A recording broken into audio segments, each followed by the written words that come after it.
আমরা শুনছি ছাত্র জীবনে দুই হুজুর, দুজনেই ভালো মানুষ, আল্লাহওয়ালা আলেম।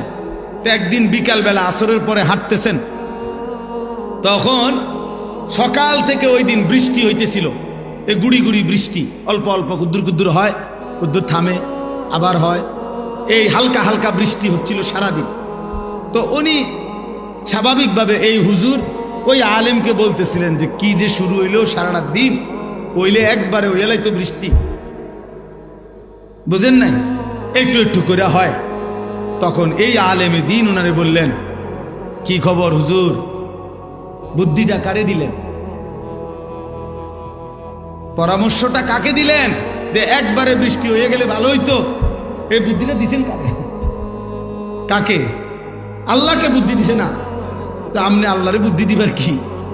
তখন তিনি বলছে আস্তাগফিরুল্লাহ, হ্যাঁ ঠিকই তো, আমি ভুল করছি, আমার তো এই বলার অধিকার নাই।